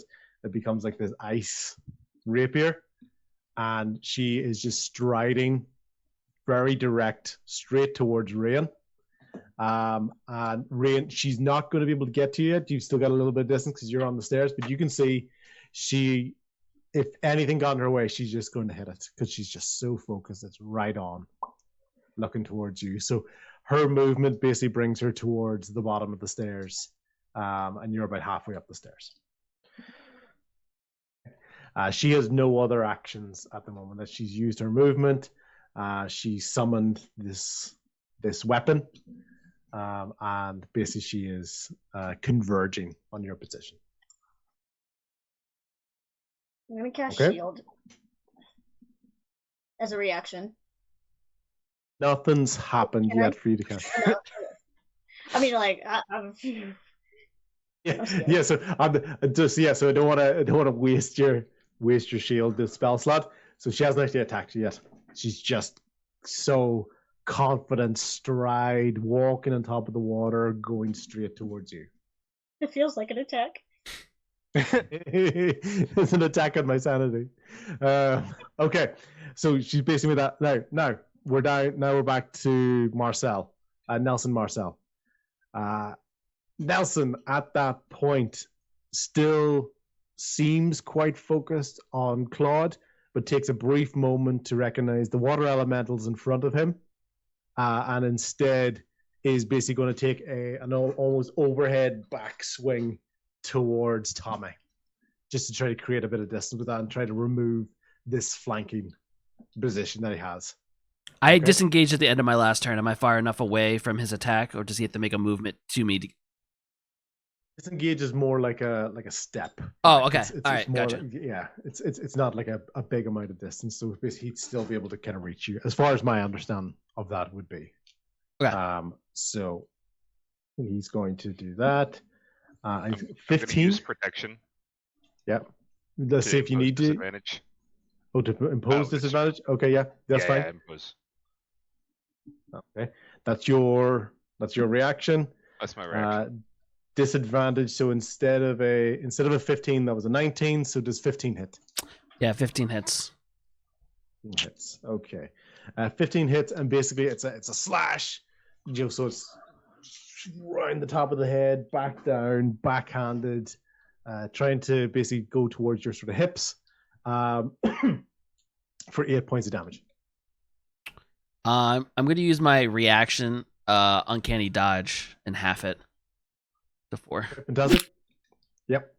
So I kind of like semi dive out of the way, but he still hits me down Yeah. down my thigh as I tried to make the move. Yeah, you know that where the sword went was where your leg was previously positioned. So if you hadn't done that, it would have been quite a deep cut into that. So it was 4 points of damage instead of 8. Oh, fantastic. And with that, so he uses that basically to break your distance, to create a bit of space between you two, and then brings the sword back around and looking towards Claude again. Okay. Logan. Let's see if I can do something a little more fun. How close am I to Zain? Could I possibly jump off this balcony and land on him? You'd almost be doing that sort of jump and then like swinging underneath it. You know, you kind of like take your arm, you like swing under it because he's technically underneath the balcony. So you'd be like swinging down. Yeah, you can try to do that. You know what? Let's have some fun. Let's go for it. I want to try to swing down and jump at him. Okay. Would that be an acrobatics So, check? yeah, let's go with athletics. Which you're kind of trying to do with a bit of power as opposed to style. 19. Yep. Okay. So it is a really good jump. So you do swing down quite majestically and land softly on the ground. Well, The only thing hope is- was I was gonna jumping midair, pull out both my daggers and stab at him. Yeah. You would have been able to do that if you saw where he went. But because he was under the balcony, you jumped down to where you remembered that he was. So, which is basically you're right beside Bo, but he had moved off to the side, Okay. and you didn't see that. So I know it's a little bit cheap, but your character wouldn't have known that he basically moved off to the side. So you jumped where you thought he was. So Am I close enough to go for a melee attack with my daggers? yeah, you jumped to half your movement. You're pretty close. Yeah, you are. Alright, I'm gonna use both my attacks and just double swing both daggers at him. Okay. How do I keep doing this? 26 and 23. Yep. Okay. Yeah. There's because like when you look at his weapons, it's like +9 and +7s. That's like the and he doesn't seem to roll bad even when you're doing +9 +7 to get 23. They're good rolls as well. Okay, but yeah, that's fine. So basically, you're gonna hit with your daggers. Your first dagger is going to be your say the 1d6 or 1d4 plus whatever numbers there. Your second one is just the dice. So if it's 1d4 for a dagger, it's just 1d4. There's no plus. Alright, so I get that. Roll a d4 as well. That'll be 8 for the first dagger, 5 for the second. Okay, fantastic. Okay. So basically, you plunge in, and basically what happens is he's got both pistols out at the moment, and basically the first one gets in, stabs his arm. The second one gets him right above the hip, right above just where that conch shell was that's on his hip. Okay, so 2 good hits, a lot of damage. He's taking a lot of punishment there, but he is directly in front of you now. because you got right up in front of him. Okay, cool. Bo. I love. That's me. What do you love? Oh, I was just saying, I love that Logan's like, let's have some fun. Claude's in an epic sword fight with 4 water creatures jumping him. Rand's scared that this ice blade's coming at him. Tommy's fighting himself, and Logan's like, "Wake me up before we go," and he just like swings off the banister off the top. Logan style. Yeah, exactly. Yep. All right, Bo's gonna be as your cloak billowed through the air as you swung down. So yeah. Sorry, Bo. No, it's okay. I was gonna use a free action. Logan, do you got Zain? You gonna focus on him? Yeah. All right. So with that, Bo is going to turn around and face. I'm gonna hit Zain with.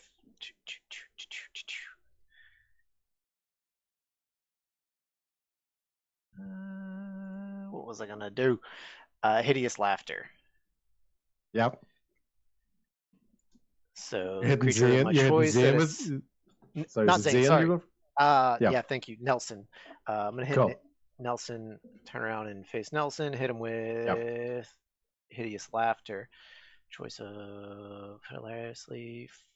Creature my choice within range perceives everything as hilariously funny, falls into fits of laughter. The target must save a wisdom saving throw or fall prone, becoming incapacitated and unable to stand up for the duration. So he has to succeed in a wisdom saving throw. So I'm going to turn around and I guess try to play a comically funny string on my lute. Okay. So don't tell me the DC because I'm just going to tell you what I rolled. Okay. Because I don't want any accusations I'm making stuff up. I rolled a 16. That saves. Yeah. Saves. Okay. So yeah. So basically, when you play that, you then hear. You try to make it out, and he looks at you, and he doesn't say anything. Like there's a big grin, but there's no sort of incapacitating laughter. Which then at that moment leads you to hear in your ear, jealous. You roll 2d8 for me, please. Of course.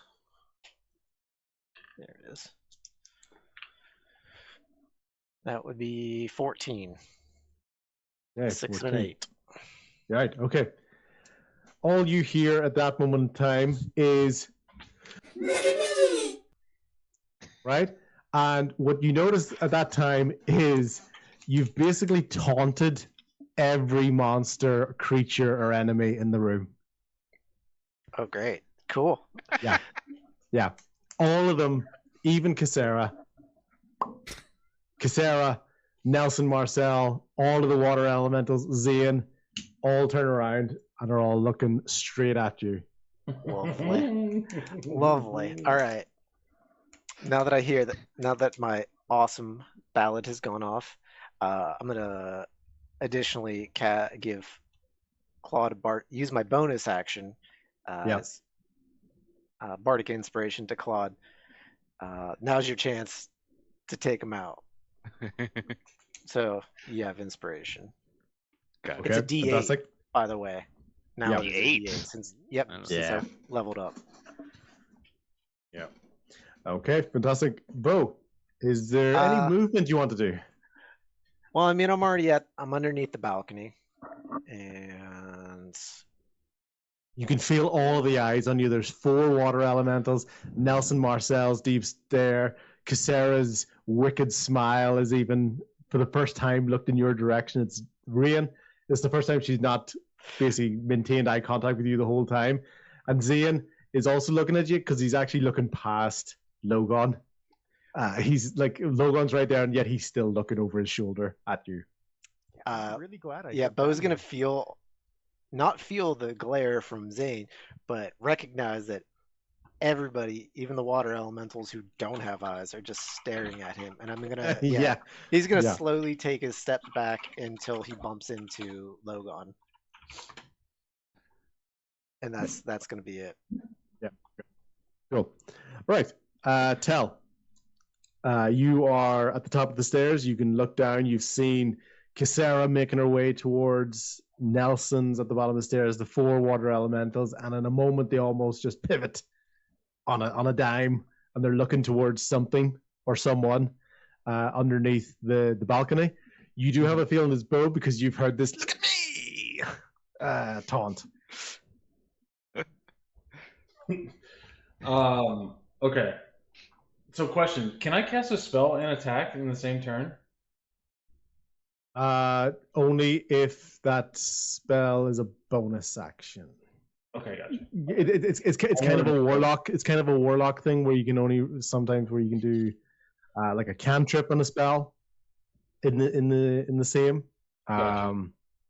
So yeah. So in most cases, the spell you do is probably an action, which would then be your action as opposed to an attack. Okay. Okay. So I'm gonna cast Spiritual Weapon towards Nelson, Okay. and then I'm gonna attack him. Okay. You just so you know, you have to run past Casera. Casera's at the bottom of the stairs. Well, So you- it has a 60-foot radius, so I'm assuming 60 feet means I can cast it within 60 feet, and then I don't know how it works. I'm just kind of wondering. I had it in my hand. I had in my head that you cast something like in your hand, like you create a weapon in your hand. Is this just like a floating weapon? Yeah, it's Yep. like a spectral thing. Okay, so it's not actually in your hand. Okay, that's fine. Well then, nope, that's fine. Then you don't need to run past Casera. So yeah, I'll cast it towards Nelson, Yep. and then roll for attack. Yes. Try to attack.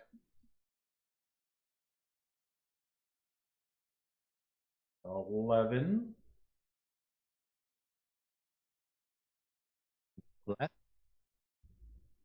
Huh? Less, don't you? No, I don't. Yeah, you gave that to everybody else. Okay. Yeah.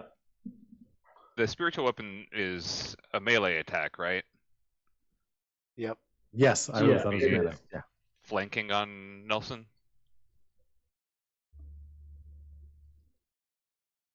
Is that valid? No, because Tommy's been pushed away. I think that's the way I'm. But I'm engaging him? You know what? Yeah, I'm okay with that.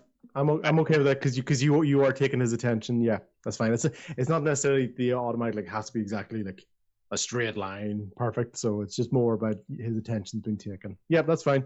And if it doesn't work that way, yeah, just let me know because my impression... but it makes sense. It makes sense to me. Like sometimes you don't want that conga line of death where you have to be exactly 180 degrees, in a straight line, for advantage. It's more the idea that they can't focus in 2 places at once, so it does give you an advantage. So yeah. Okay. Pretty sure it's focused on Bo. I would just roll another that's d20 right. and add that. Yeah, so you can roll again. You roll again for your attack and take the highest. Okay. It would be 21 would be my highest. Okay, fantastic. Roll for 21. And in that moment, although he's focused, he does use his parry at that time to block it. Okay. So he just, at the last moment, he sends it because he's looking towards Bo. The spiritual weapon is basically coming from the stairs, which is kind of in front of him. He can see the melee attack coming, and he uses it at the last second to parry. So that's his reaction to parry on that turn. Okay? And then it can move as a bonus action and attack again.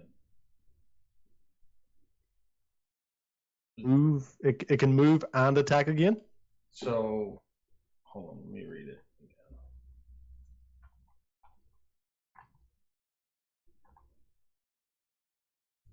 So as a bonus action on your turn, you can move the weapon up to 20 feet and repeat the attack against a creature within 5 feet of it.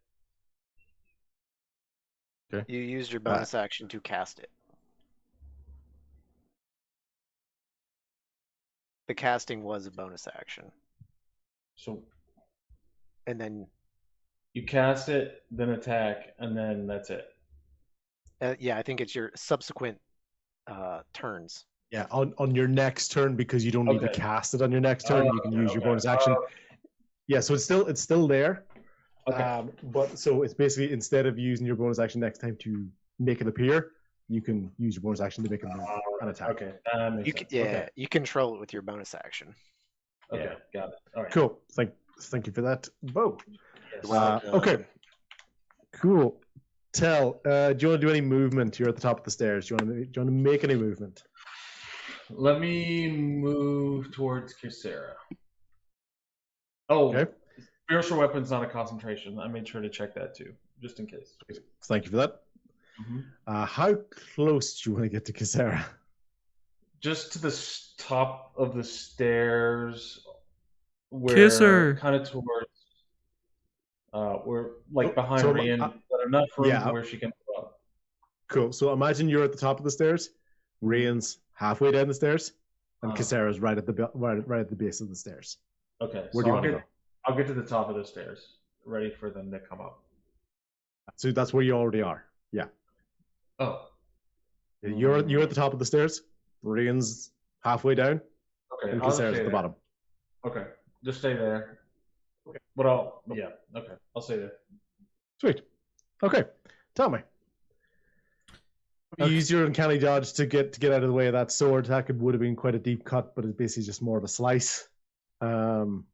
Agrees pretty much for yourself. What do you want to do? All right, I want to position myself where I want to move so I can position myself that I can hit the water elementals behind Claude. I'm going to use Thunder Wave on them. So it's a 15-foot cube. That's fine. So basically, you had already disengaged away from Nelson Marcel. So imagine he's here. Mhm. You're pushed back a little bit. If you basically just kind of circle around a little bit, just kind of use that, and then just aim your 15-foot cube right behind Claude. Yeah.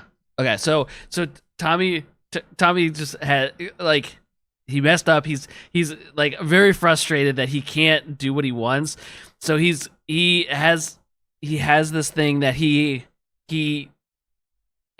hasn't really truly tried it before, but his anger and his own frustration with himself, he kind of moves behind, and at the 4 watermelon, he's like fuck off, and just like throws this like force at this like kind of air energy from him, from both of his hands. Kind of just comes from his whole like chest, just So it's a Constitution save. Okay, so basically all 4 of the water elementals are in there. So they're all having to do Constitution saves. Let's go with the 2 that are closest to you. So a 6 and a 13. And the other 2 has a 12 and a people. So any of them save. So the save was 10 for people. The ones that failed take 2d8 damage, which is I rolled and that's 8. So 2 of them are taking 8 damage and get pushed 10 feet away. And the ones that saved take 4 damage, but they're not pushed. Okay. So basically the one that's right behind Claude is still there. So it took 4 damage. Wasn't pushed away. One of the ones close to you, and one of the ones. So basically, it's almost like number 1 and number 3 got pushed away a bit. 2 and 4 are still there and taking a bit of damage. Good. So Tommy does the fuck off, and just like this kind of explosion, and there's there's supposedly, according to the spell, there's like this booming sound, so like everyone hears like this and because the room we were in, I think, was the one that had like all the displays and where she got her headdress and stuff, that shit just blows fucking everywhere. Like it does. I pretty much just set off like an air grenade in the room, just because I was so frustrated. Just a massive concussive blast. Exactly. Just shot out. So yeah, all those pillars, any sort of other works that were on display, have all been knocked off the ground. Yeah, exactly. They've all splashed into the ground. Yeah. So, and just like as far as the group, I think this might be the first time you've seen Tommy do an attack that wasn't like it's very unhinged attack for him. Yeah, it's usually him trying to attack with his sword or missing with his pistol, because I don't think I've hit with my pistol once. But this is a very like uncharacteristic, like holy shit, Tommy's pissed off kind of move. I'm right. Damn right. I'll even throw in like the little like couple anime deep breaths afterwards. And where your kind of foot digs into the ground a little bit, as if you're like setting yourself. Yeah. And that's all I got. Okay, fantastic.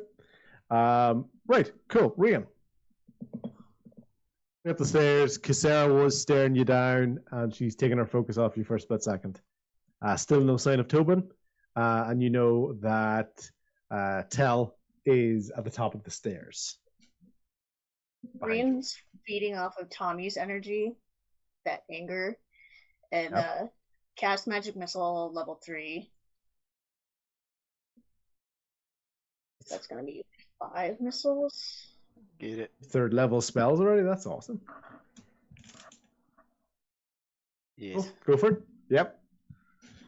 It's a total of 14 damage between them all. Nice. Yeah. So, who were you aiming at? Were you aiming all at Casera? Oh, yeah. Casera, yeah. Very Yep. No, focused. just making sure. Yeah.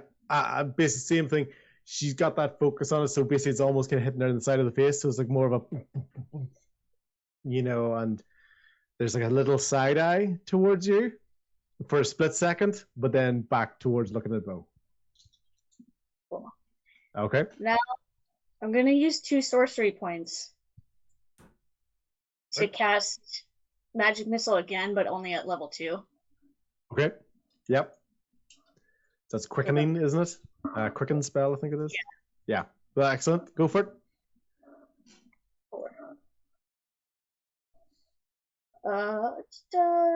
13 that time total damage. Excellent. Okay, so with this, so another hit on that there, and basically one of the things you do notice is that obviously she hasn't really been hit a lot, but one of the magic missiles does hit one of the sort of tentacles, like for her hair, and it does break that off. So this is the first part where there's actually some like physical damage, like poof, that's kind of broken off. Yeah. I'm gonna roll concentration for her. So now that she feels that, so basically once again, like desperately, kind of the side eye is going towards you, but then once again looking at Bo. So she's taking that damage, and you can see this basically this blue, kind of blue purple blood dripping down, similar color to the scar tissue on your clavicle. So basically one of those tentacles has been broken. Yep. We're gonna scramble back a little bit on those steps. Just get a couple more steps away from her. That's fine. Do you want to get up to the top of the stairs? Not quite, because I don't want to be too jammed up in there. Everybody else. Yeah, that's fine. At the moment, Tell's the only one up there because Logan swooped down. So yeah, just so you know. So at that moment, basically, we're going to go to the water elementals, and as Bo notices all 4 of the water elementals looking straight at him, and they just sink into the water and just under the surface and completely surround Bo. They're just 4 corners around Bo. They've all just rose up right around Bo. Okay? That's right. Question for you. Do they get to move without imposing attacks of opportunity? Yes, because it's kind of like their version of Misty Step. So they basically just went straight down into the water. They didn't like run past you and walk past you. Yeah. Okay, yes. So basically all of them are surrounding you. So basically all of them have advantage on their attacks against Bo. Bring it. Yeah. So that is a 12, a nat 20, a 16, and a 10. DM, I'd like to impose disadvantage on the nat 20 if I'm within 10 feet. You are not within 10 feet. He's at the back of the room. Yeah. He's taking it out. I don't take any damage. I'm ready for it. No, I heard. I did. You know what? No, you did. You did. You did. Yeah. More Okay. damage. So the crit got you. Yeah. Which Yes. was it? There was one other one you said hit. Yes. Okay, that's fine. Right. Okay. So it's basically a d6 for each of them. Okay, 4, 6, and 5. So that is 15 points of damage. No problem. Basically, just slashing, like it's like waves crashing down at you whenever you haven't quite got your head above the surface, so you haven't quite caught your breath. So every time you're like being smacked by basically really heavy waves, you can imagine this force of water being crashing up against rocks in a storm. You think you're just being with that there. Yeah. Okay. That's their movement. That's all of the water elementals. They all just went straight down, straight towards Bo. It's rough. Okay. Right. And then Zain. Zain once again is looking at Bo. So he has to, unfortunately, he's basically compelled to try to move past Logon, which is going to give Logon an opportunity attack. And he's got 2 pistols. Okay. So first of all, we're going to do Logon's opportunity attack. If I remember correctly, that's just for the melee. Yeah, 1 melee attack. Okay, so dagger.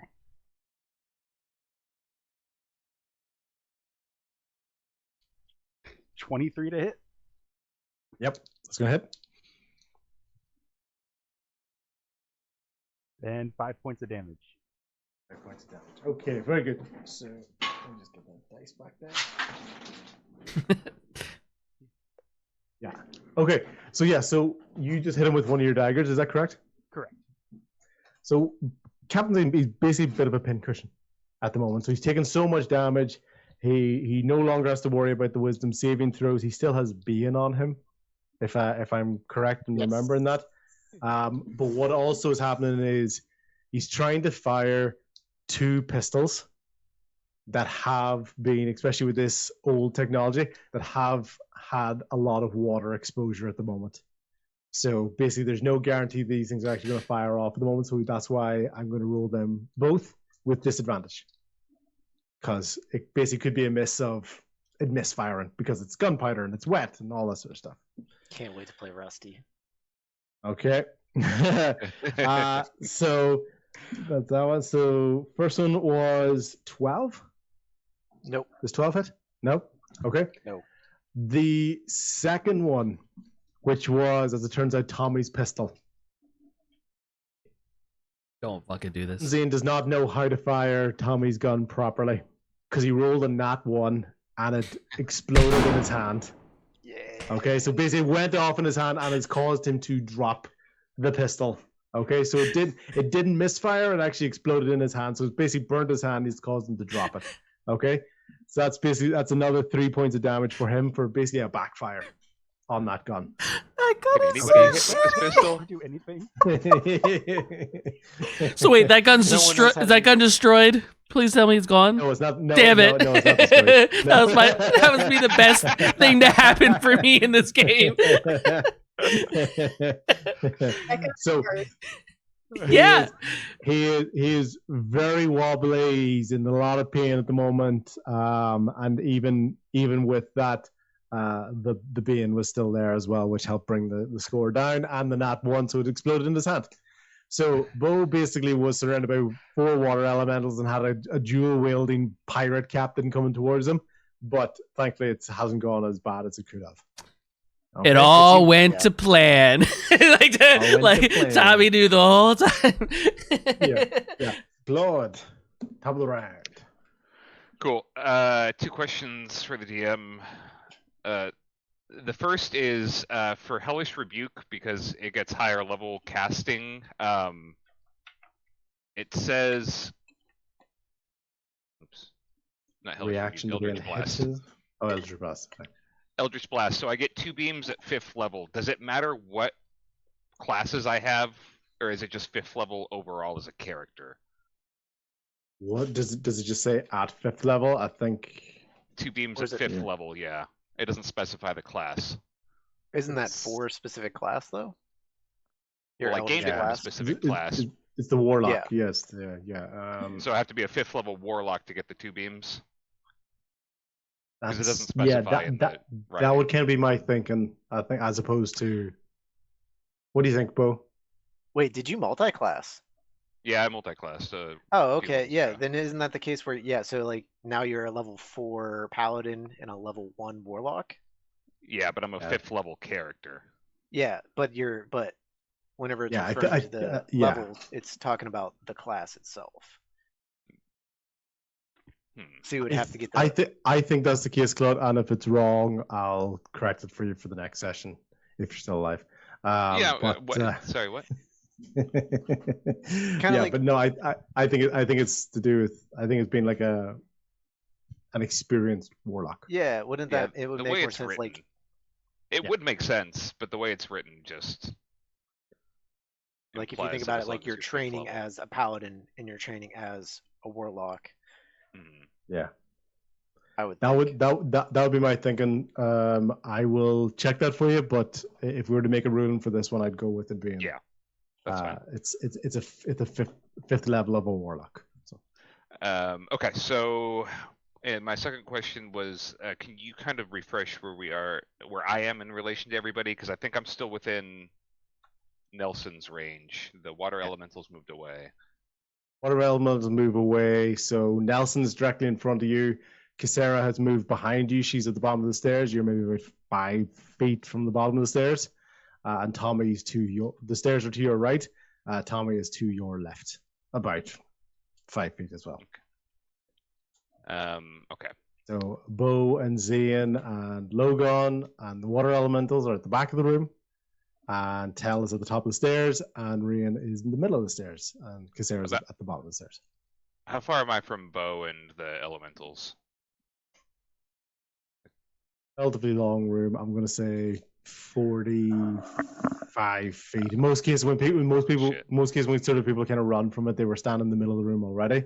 You're kind of at the corner because you were looking down the hallway. So okay, yeah, you're still quite near the front door. But yeah. All right. I'm going to. Nelson already used his reaction. Did. So I'm gonna attack him. I believe I had advantage from something. You've got bless. Bless. Yeah. Yeah. Okay.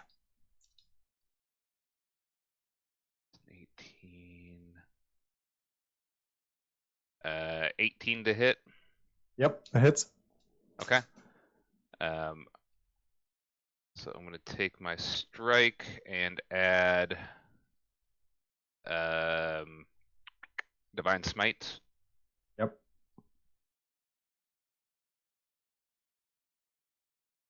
That was 7 plus 9 for 16.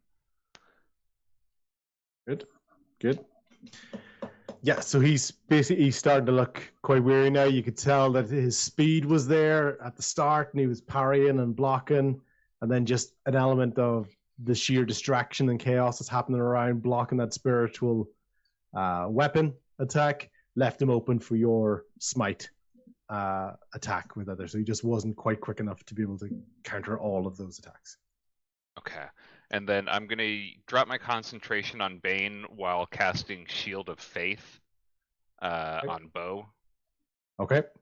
Which is a 60-foot range. So Bo has a +2 to AC. Nice. Brad. Thank you. Okay. Right. Casera's turn. Anything else for you, Claude? Any movement or anything? Can I, without leaving range of Nelson, can I flip around to the other side of him because he's walking towards Bo? Can I get between them? Yes, you can. Okay, I just want to be as close as I can, but like just putting myself between. You're basically strafing, kind of in front of him. So you're yeah. So you're not leaving the range. You're more like just kind of blocking the path. Yeah. Jake and I did that at the same time. Just if you go back and watch the video, you'll see the both of us at the same time just went. Yeah. Okay. Cool. Yeah. So basically, you don't have maybe 5 foot of movement, but you didn't move out of his range, so no opportunity attack. That's fine. Okay. Cool. Casera at that time, you can still see it's quite strange from Rain's point of view. One eye, this one, her left one is looking at her. The other one is looking at Bo. So still very much this idea of like the eyes. Even though the taunt is working, that she is going to move towards Bo. She has to move past Claude. Claude, if you have a reaction left, you can do an opportunity attack. That's for Casera. Yep. If you choose to do so. Yeah, I'll go ahead. Yep. Okay. And roll my attack. That is a 22 to hit. It's going to hit, yep. Okay. And 8 damage. So basically, where do you hit her? So I see the tentacles. One of them got destroyed, so I'm going to try and take a slash at another one of the tentacles and see if that hinders her. Hits, cuts it, more blood. It doesn't stop her or anything. You don't see any obvious reaction to it, but it's very obvious damage to that. Okay? And with that, she strides forward. Bo, although you're surrounded by water, Rain, you still got this one side eye that's just remaining on you the whole time. As she's going around. She's walking straight towards Bo. She's not going to make the distance of Bo. Bo, she's going to be about 10 feet away from you, so she's not actually going to get to do anything to you. So she's going to be able to do that for the sort of the first action. She doesn't dash. She doesn't do anything. It's like she's super confident. She's just striding along. She's not in a real rush. You don't really get the sense of any sort of fear or desperation from her. So she's not dashing. She's just moving towards you. So she's about 10 feet away from you. Bo sees her coming and he casts a little wink at her. He's channeling his inner Tommy right now. When you look at her, you can see one eye very much on you, and the other one is very much looking out towards the side. Now he's quite disturbed. Yeah. Okay. That is Casera's turn. Nelson Marcel. So Nelson once again is also basically trying to push his way through to Bo at the moment, but he's not really going to get anywhere because he has to kind of go through Claude because Claude went through it. Claude, he's going to do a strength check with you. He's basically going to try to push you out of the way. Okay? So it's just a direct strength throw. And then depend on if he beats it easily or barely beats it, we'll see exactly what happens. Okay? Okay. So not a saving throw, or would that essentially be a saving throw? No, it's just a normal strength check. Okay. That is a +3 for 14. Can I use inspiration for this or no? Yeah, you can. Okay. You have to choose to use it before you know the result, though. Got it. Okay. Before I tell you what Nelson rolled. So. Got it. Yeah, I'll go ahead and use it. So it's an extra D8, yep. I believe. Yep. Okay, so 14 +6 for a 20. Good. Because he rolled an 8. So basically, yeah. I'm not trying to rub it, but just more of it. That's what he did. Okay. So you can tell he's trying to make his way towards Bo. Claude, you very much know that if it was up to him, he wouldn't be going anywhere near Bo. So it's almost like a non-committal push. Like he tried it, but he didn't really give it his full force that he had. Okay, and that's his go. So basically, his turn got wasted by the Bo taunt. Okay. All right. Logan, you are standing there. You're directly beside / in front of Zain, and you've got the four water elementals behind you, who are surrounding Bo, and you can see Casera is also encroaching on you as well. This Zain guy, I think he's in pretty bad shape. I'm gonna try and finish him off if I can. Just going to Okay. continue to turn this guy into a pincushion, and once again, 2 dagger strikes at him. Okay. I'm going to give you a choice as well because your character would have remembered stuff as we were fighting. You would have been seeing the potential impact that Tommy and them were making to something on Captain Zain's belt. Yep, the conch shell. I thought about that last turn and then I forgot about it because you mentioned it. Okay. Just want to give you because I kind of knew you would know. So it's up to you. You basically get your 2 attacks. Yeah. Are they both going to go into Zain? Are you going to try to take the conch shell? Are you going to try to destroy the conch shell? One of each? What are you thinking? I'm going to strike him with 1 dagger and with the other dagger attempt to cut his belt and drop the shell off. Okay. Cool. So roll the normal attack on him. Finally, I got a nat 1, but +7, so an 8 to hit. Nat 1's a No, fail. not one's a fail. Yeah. Oh. Yeah. So so basically, in amongst that, you do completely miss on that. You completely whiff on the attack on him.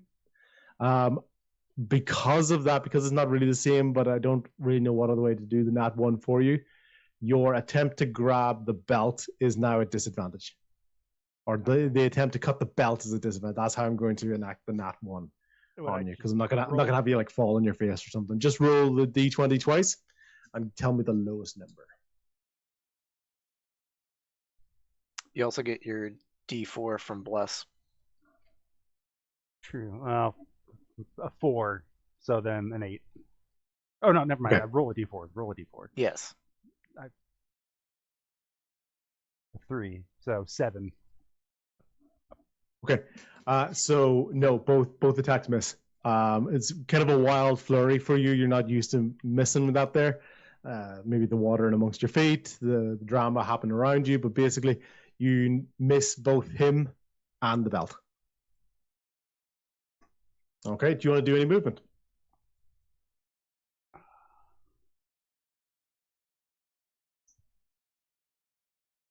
No, I'm going to stay put. I don't know where to go. Okay. That's okay. Right. Now we're back to Bo. Bo, what you realize just at the start of your turn is that everybody's sheer focus on you seems to lessen a bit. It's not quite as blatantly intense in your direction. Yes. Okay. So people, enemies are where they are, but there doesn't seem to be that. Why is everybody looking at me? Feeling. All right, Bo's gonna. So, using a drink, like a potion. If I were to potion of healing, is that like an action or? Oh yeah, it does. Okay, so never mind.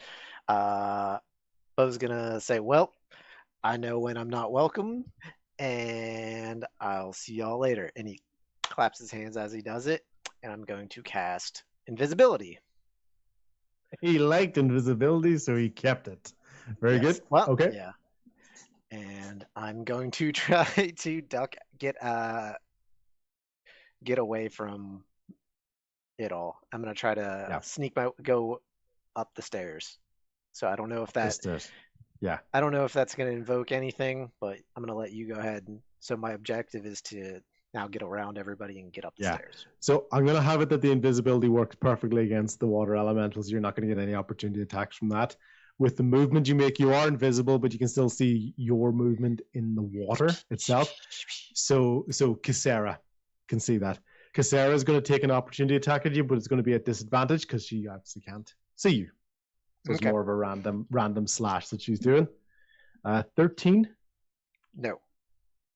Okay. So you can see a random slash at something that she thinks is in that area, but it doesn't hit you. So yeah, your movement will get you to the bottom of the stairs. So you will be basically behind Claude at the moment. Okay. You're invisible. You've made it as far as Claude. Claude, you've heard sloshing and movement and stuff, but to be honest, water's been kind of moving about anyway. It's not like it's been a quiet pond. in this house of mayhem. So you don't really notice anything in particularly different about that. And then for my bonus action, I'm gonna use Bardic Inspiration. I'm gonna give Happy. I'm gonna give you Logan Bardic Inspiration. I'm gonna say, "Sorry to leave you there, buddy. I really believe. I believe in you. Got about that. He's just left him there. I believe. Okay, I, I know you can get out of there." And so yeah, now you have Bardic Inspiration, Happy. You can add a D8 to stuff you're choosing. Excellent. I got a plan. All right, so that was. Tell, you're up. All right. So I still have my spiritual weapon up. This will last for a minute. Yep. So I'm gonna swing at Nelson again with it. Okay. Fantastic. 20. So he's going to use parry again on that because it's basically a new turn for him. Okay. But you're doing your job. You're basically just to give you that. You basically are tactically using up his resources. Okay. So, I don't need to say that, but I just thought rather than make you feel bad that I keep blocking your attacks, it's actually the smart thing to do. Okay. So yeah, so that was your action. Basically, do the attack. You can do your bonus action to do another attack. Is that correct? I can move up to 20 feet, so I can attack the same person. Is that true, or do I have to move? I think it's the fact that you can choose to move at 20 feet and do an attack. Okay. All right, But you don't have to. Swinging again. Swinging again. All right, go for it. 8. Okay.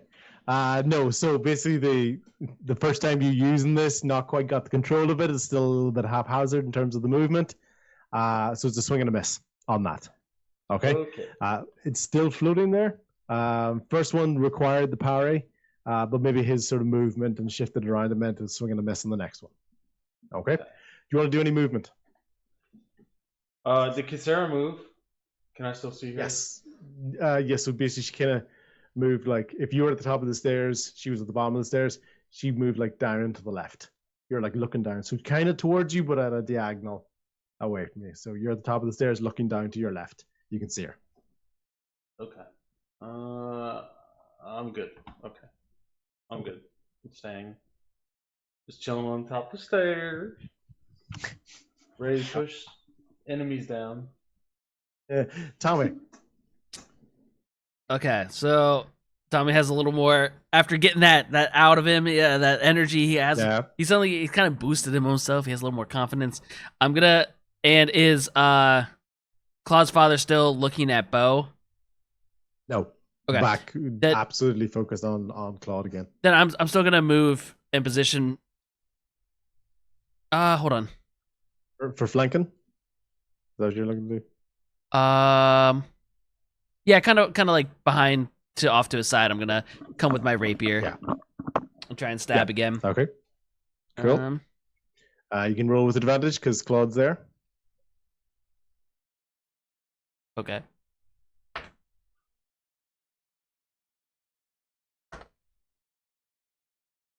Does a 14 hit?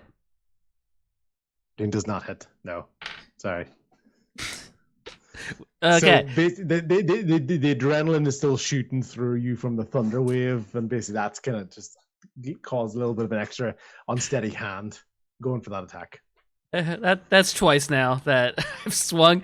I'm pretty much just an annoying gnat now. I just have swung and missed twice from behind him. All right. Then I'm going to. He's no ordinary fighter. So you can put a lot of this down to like him moving, him bobbing and weaving. He's not just sitting still like a statue. As well as things like you got that story bit of it. The adrenaline is shooting through you, so it's a bit of a shaky hand. So yeah. It's almost like one of those. It's not like you're missing a statue, so It's almost one of those old like Jackie Chan movies, or like Bruce Lee or something, like where he's fighting somebody. There's always that one guy that's like does the wild swings around him as he's kicking and fighting like four other people. There's always the one that's just like continuously missing him. That's me right now. Okay. And yeah, that'll be my turn. Okay. Cool. Do you want to disengage with your bonus action? Oh yeah. I might as well. Yeah, just to maybe you create. So just to give you the full information, if you disengage and move out of his range, there will no longer be the flank, or you can just disengage and stay still, but you'll be within range of being hit. What do you want to do? I'll disengage and like back up like 10 feet. Yeah, okay, cool. Right. So there's no longer the flank there at the moment, but he's no opportunity attack. That's fine. Cool. Rian, middle of the stairs. You look down, and for a brief moment, you'd got used to one crazy eye looking at you, and for a split second, you can just see the head turn. Casera's staring at you again. How close is she? Oh, down angle, maybe 20 feet. Okay. I'm gonna do Shocking Grasp as a distance spell. Talking grasp, I think you have to be touching them. I can use for the distance spell, I think it said. Oh, you mean with your sorcery points? Yeah. Oh, okay, yeah. So, yeah, 30 feet range with a spell that used to be range of touch. Okay. Yep. Do you want to use so how many sorcery points you got left, or do you have enough to do that? Okay, cool. 16 to hit. Yeah, that's going to hit. Claude, Bo, and Logon, can I ask you to do dexterity saving throws, because basically this shocking grasp lightning has been thrown into water that you're all standing in.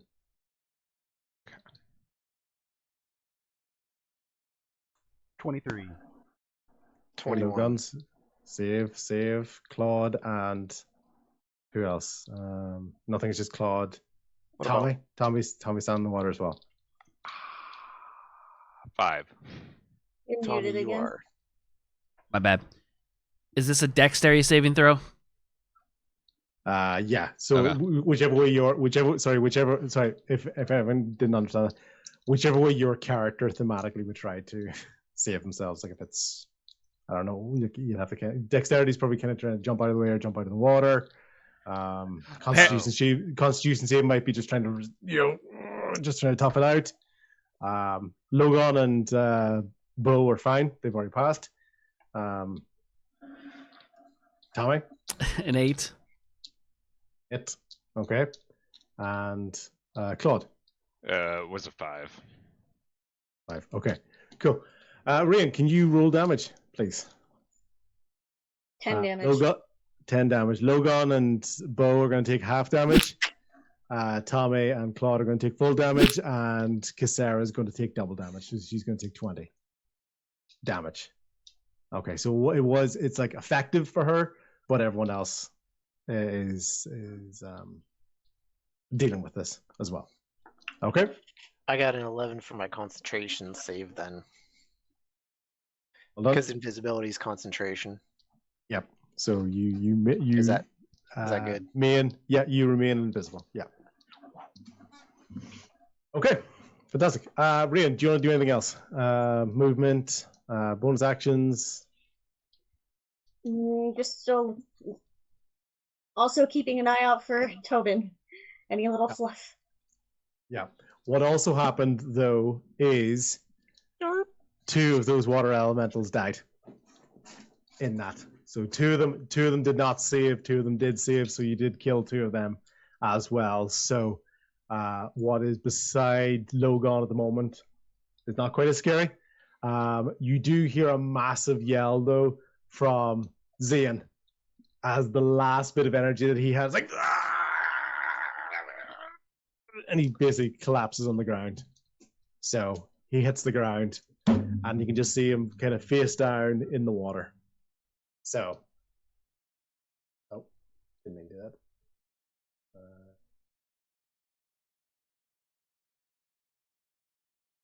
Ian, face down in the water at the moment. So, Can I ask a question? Yeah, of course, yeah. Is there a noticeable change in Casera as those elementals are dying? No. Like, is she okay? Nothing that you can tell. There's, but I get what you're saying. But yeah, nothing at the moment. Okay. Yeah. Okay. Cool. Rain, was there any movement you wanted? You want to get upstairs?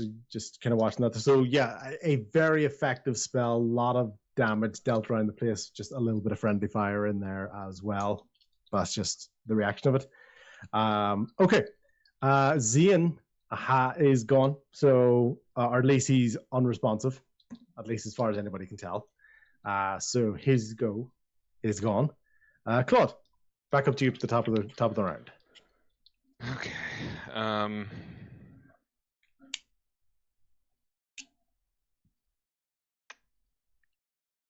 gonna swing on Nelson Marcel. You said he was looking kind of rough. Still got your inspiration. I used it. I did use it. Yeah, I wasn't here for it. Sorry. It's all good. But I'm gonna make it like non-lethal. So I'm gonna strike Nelson. I remember what it was. I have advantage from Vow of Enmity. I'm gonna give you a little bit of background. Okay. Yes, you see him being affected. You wouldn't necessarily think you're at the point of a kill shot on an X. Okay. Cool. Just so you know. Yeah. In that case, I'll just attack normally. So I know how non-lethal works in Baldur's Gate. So can you clarify for D&D rules? Because in Baldur's Gate, what you do is you just do a normal melee attacks, and it'll bring them to 1 HP and make them unconscious. So yeah, that's basically the way that I would do it as well. Okay. It's a case of if you don't say it's non-lethal before you attack, they'll die. So you kind of have to call your shot that I'm trying to make this non-lethal, and in that case it might be like smack them in the face with the butt of the sword instead of slicing their head, that sort of stuff. Okay. I guess for now I'll just go ahead and standard attack. So I have advantage from Vow of Enmity, and I have a +4 from Bless. I think is what I forgot last time.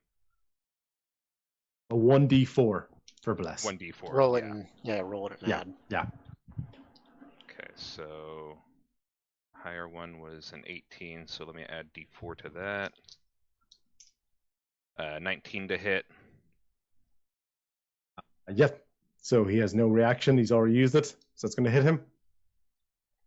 So I'm going to roll damage. It cuts off his head and he's dead because you didn't say non-lethal. No. That's going to hit how many damage? So I'm going to make it a Divine Smite, which is going to be 11 total. Okay. Yeah.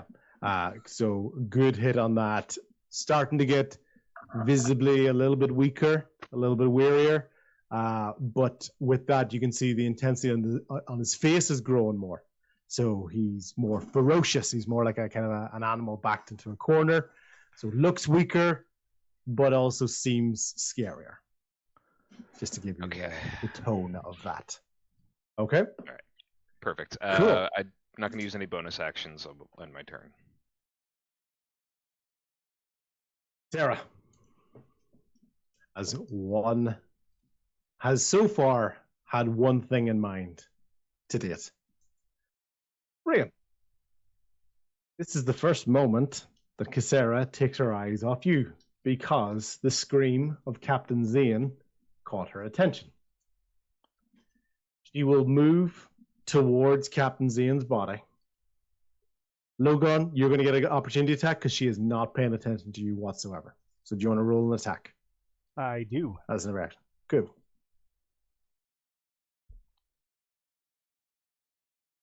So 26 to hit.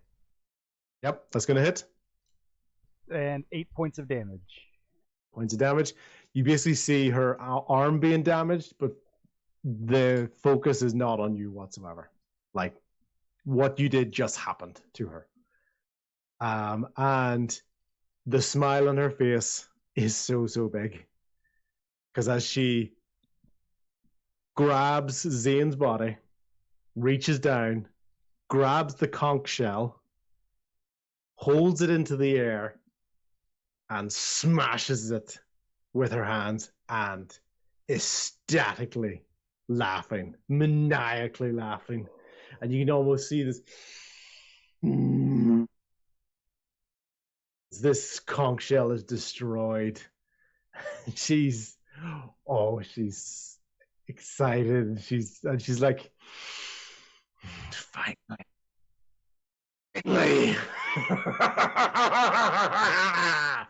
And at that moment, all the water in the ground sucks up into her, just around her, kind of absorbs into her, and she just basically starts making her way towards the door. Just making her way towards the front door. Making my way downtown.